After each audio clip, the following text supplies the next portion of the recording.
Hello and welcome to Cricket Happenings, dear friends and subscribers. On this part of the daily cricket show, it will be the preview of the first ever day-night test match coming up in the Caribbean tomorrow.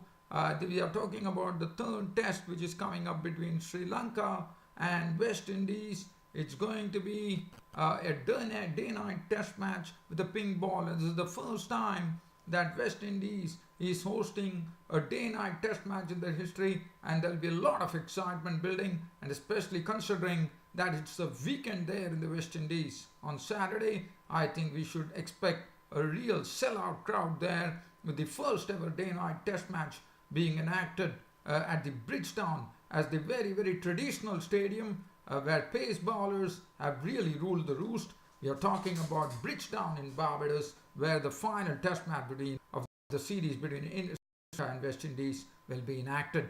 And other than that, we'll also have a look at some cricket news. Pakistan have announced their squad for the T20 Tri-Series against. They announced the squad for the Tri-Series, T20 Tri-Series, which is coming up, which is also involving Zimbabwe, who are hosting the tournament, along with Pakistan and Australia. And as you know, India are already getting ready to leave for England, and but first they would actually land in Ireland, and they will play two T20 matches. And the Ireland squad has made a few changes, and also at some other cricket news as well. But first, I'm going to start out, and there'll be more concentration on this very exciting fixture which is coming up in the Caribbean. For the first time, as I said, they are going to be playing their first day-night test match in history in the West Indies, and I'm going to do a brief preview of that. So starting the preview, let's look at the West Indies. Now, West Indies have in the past definitely played day-night test matches, but they have played it on neutral grounds in other countries.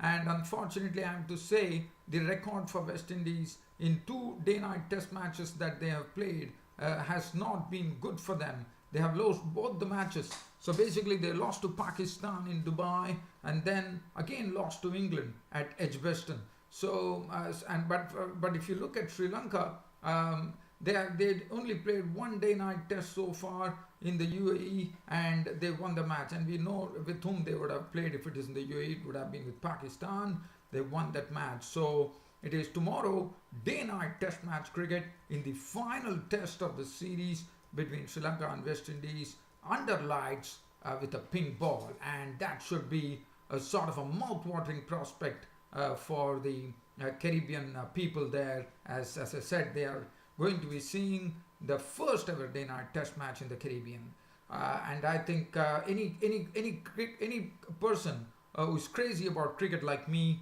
would have that excitement running in their veins.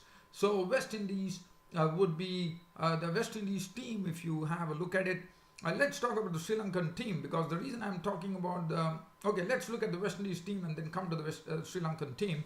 Now, West Indies team, also very sadly, the Sri Lankan captain Dinesh Chandimal and also the coach Hathare Singhe have both owned to what has happened. So they have accepted their mistake of actually doing something with the ball, and that has left Dinesh Chandimal, unfortunately, is out. He has been banned by ICC for the final test match. So it wouldn't be, and it is interesting because if you look at the Sri Lankan squad, they are really lacking a lot of experience there, and the only person who could actually take the reins, or if Rangana Herath is there, it's a very clear case that Rangana Herath would be the captain, but in this case, Rangana Herath is not there, so that would probably say to us that Suranga Lakmal, the bowler, would be the yes, he has been named the captain.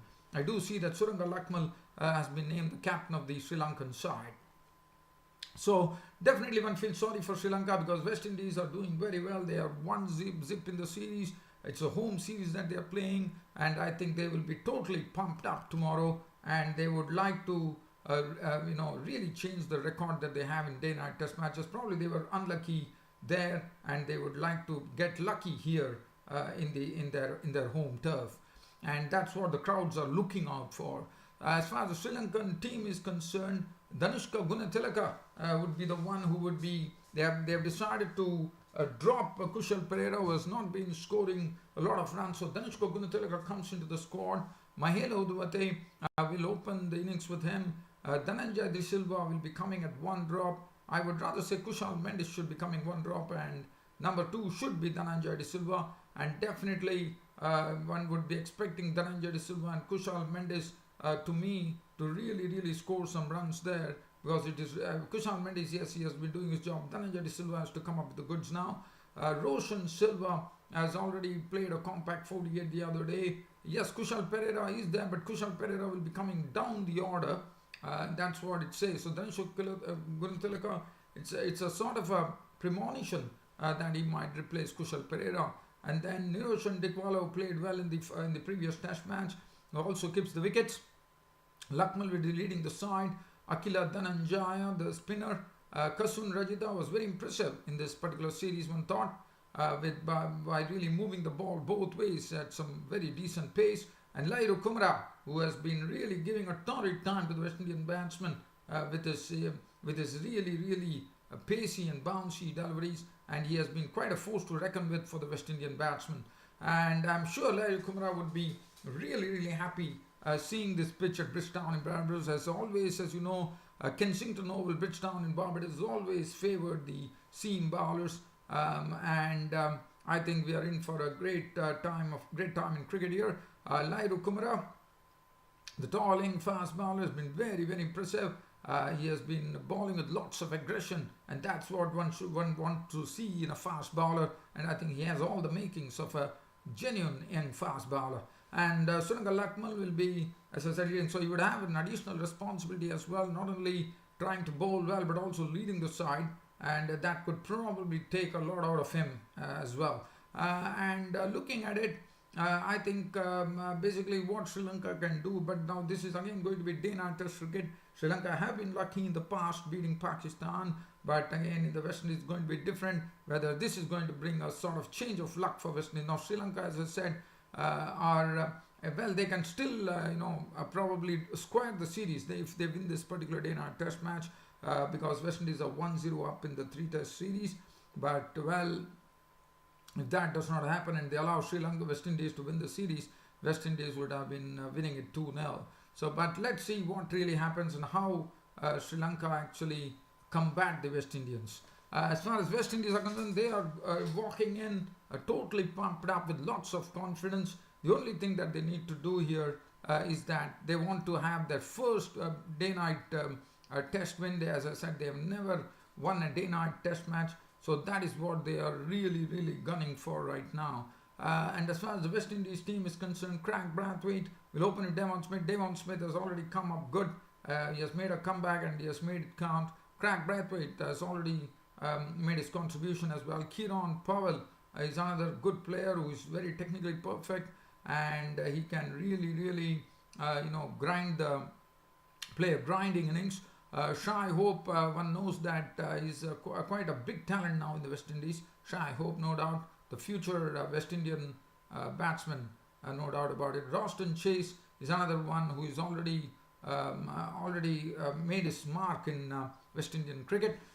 Shane Dowridge, the wicketkeeper, who has shown that after he has replaced Dinesh Ramadhin, he has really showed that he can really make runs and keep wickets well. So Shane Dowridge is definitely showing that he belongs to this West Indies team.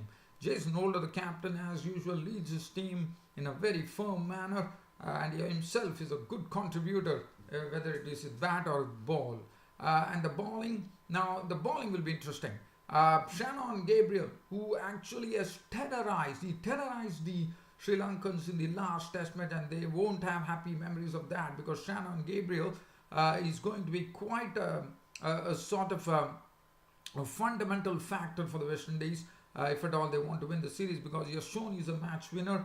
He picked up 10 wickets. He picked up 13 wickets, which is the third highest haul by a West Indian bowler in history. So Shannon Gabriel is someone who really gave a torrid time. I mean, he looked menacing according to me, and he was really troubling the batsman.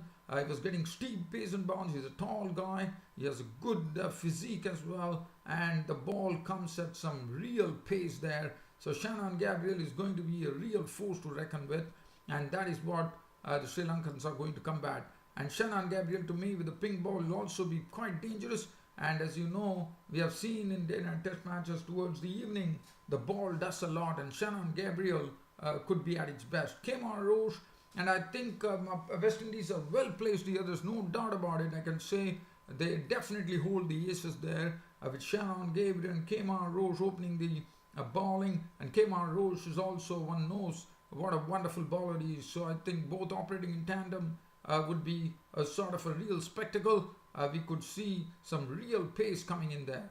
And Kimo Paul, the 20-year-old who has already impressed. He impressed in the qualifying World Cup. He's a 20-year-old quick guy. He seemed to be deceptively quick after seeing him in that qualifying when West Indies qualified for the World Cup in the qualifiers. And he is going to come in place of Miguel Cummins. Now Miguel Cummins has been wicketless in the test matches.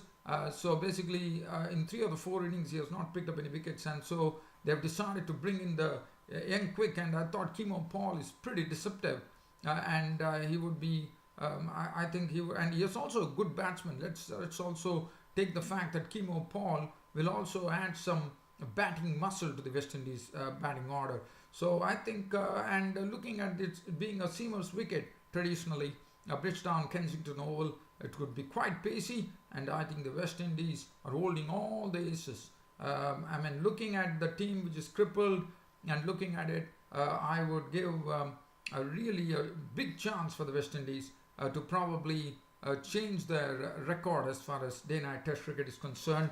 And as I said, it would be a great feeling for them to have that first day-night test win under the belt, which has been eluding them so far in 2 encounters. And then what West Indies can do is that they would have won the series against Sri Lanka 2-0. So I think we are in, and as also said, the Sri Lankans are totally they are crippled. They have lost their skipper Dinesh Chandimal. There's no Rangana Herath, and that's what prompts me to say West Indies looking clear favourites if everything goes well and the weather really stays the same. But I'm afraid to say that the weather is not going to be very cooperative. I mean, it's going to be, weather in Barbados is expected to be cloudy, so the bowlers will definitely have a good hand there, and it will also remain dry for the majority of the test. So definitely we could see some good batting as well in this Bridgetown Oval. So definitely one is waiting for the day-night test match, the first ever day-night test match in the Caribbean between West Indies and Sri Lanka under lights with the pink ball at the Kensington Oval, Bridgetown in Barbados, which has always been helpful to the fast bowlers. So let's get on from this to some cricket news. Now, talking about some cricket news, the news is coming in from Pakistan. As I said, we are talking about the T20 Tri-Series, which is coming up in Zimbabwe. Zimbabwe are the hosts of the tournament, and this is a T20 tournament Tri-Series which is happening between Australia, Pakistan and Zimbabwe. In fact, this is going to happen in the month of July, the T20 Tri-Series, and then a bilateral ODI series. So the Tri-Series also features Australia. It starts on 1st of July and the final is on 8th of July. So, and the 5-match ODI series between Pakistan and Zimbabwe will later on take place, which is a bilateral series. It will be a 5-match ODI series starting on July 13. Now, looking at the squad here, Ahmed Shahzad has been dropped from the squad, or probably Ahmed Shahzad has dropped himself out, and there is a new bloke by the name Sahib Zada Farhan who has been actually has been picked up in the team. And when he's told that he has, if you look at the squad there, Fakhar Zaman, Mohammad Hafiz, Sahib Zada Farhan, Haris Sohail, Shoaib Malik. Now Farhan is a 22-year-old opening batsman. He's having a good list A record there back in Pakistan, and he has been given a chance in this Pakistan T20 squad because Ahmed Shahzad has dropped himself out. So Sahib Zada Farhan is the new bloke. And then they have Shoaib Malik, who has been scoring very, very well. He has been in some great form with all his experience. Asif Ali, there is a real rebuilding process going on in Pakistan team, as you all know. Hussain Talat, Asif Ali, Sarfraz Ahmed, the wicketkeeper and captain of the team, Mohammad Nawaz, Fahim, Ashraf, Sharab Khan, Hassan Ali, Usman Khan, Shaheen Afridi, who's another new bloke there, and Mohammad Amir. So I think we are looking out for some real interesting cricket. Yasir Shah has come back into the Pakistan team for the ODIs. And the Pakistan ODI squad, if you have a look at it, as I said, Yasir Khan is the only change who has come up. And Mohammad Amir, who probably there was a talk going on that he would be missing the this particular try series. I mean, it has come as a surprise that he has been named in the squad as well for the Zimbabwe try series. So that is as far as that is concerned. And as you know, as I said, India are embarking on a very tough England tour, and before they do that, they would be taking on Ireland in 2 T20s. And the Ireland squad, which played against Pakistan, as you would remember, they have made a few changes. This is a 2 T20s that India and Ireland will be playing against each other at the same ground in Malahide. It will be on June 27 and June 29. The Ireland squad, they have decided to drop Barry McCarthy and Craig Young, the pace bowlers, and instead they have bought a rookie here, a 18-year-old left-arm fast bowler by the name Joshua Little will make his debut against India, and Andy McBride, the right-arm off spinner, is also back into action. So that's the composition of the squad. In fact, they made those changes in the squad, which is coming up. So Gary Wilson, Andrew Balbini, Peter Chase, George Dockle, Josh Little, the 18-year-old left-arm fast bowler from Ireland, Andy McBride, Kevin O'Brien, William Porterfield, Stuart Pointer, Boyd Rankin, James Shannon, Simi Singh, Paul Sterling, Stuart Thompson. So that's the composition of the Irish team, which is going to take on India in the second T20. In the past, there's in the T20 World Cup, I think in 2009 at Trent Bridge, India actually defeated the Irish with Zahir Khan taking 4 for 19, as one would remember. And looking at some other cricket news, which are at center, just trying to see whether there's anything else to share, dear fans and subscribers. I think it's about time for me to actually sign off on this cricket show. But again, I'm just really seeing whether there's anything else to really talk about. Unfortunately, yes, there's also a talk going on now about 2 new balls. As you know, 2 new balls were like an experiment was done and later it was discontinued. We are talking about 2 new balls in ODI cricket, where 25 overs they use 1 ball, and after 25 overs another ball is used. Now we know that there's a sort of an unfair advantage for the bowlers with a lot of reverse swing being generated with the same ball, because the ball is fairly old, pretty old in fact. But now there is a sort of a debate which is going on whether 2 new balls should be used, whether they should revert back to the old system of the ICC, where 2 new balls were used in an ODI. So that will be interesting to see as to how the ICC actually looks at it. Now, well, dear fans and subscribers, one thing I can say: India embarking on the tour of a tough tour of England. Virat Kohli, the Indian captain, has very rightly said that this time they will be more acclimatized to the English conditions, because by the time they go into the test matches, they would have played T20s and ODIs with England on English climes, and then one knows they are already used to the conditions, and he feels that India will do well. Well, dear fans and subscribers, that really completes this daily cricket show of mine today. It's about time for me to sign off on the show by saying a big thank you.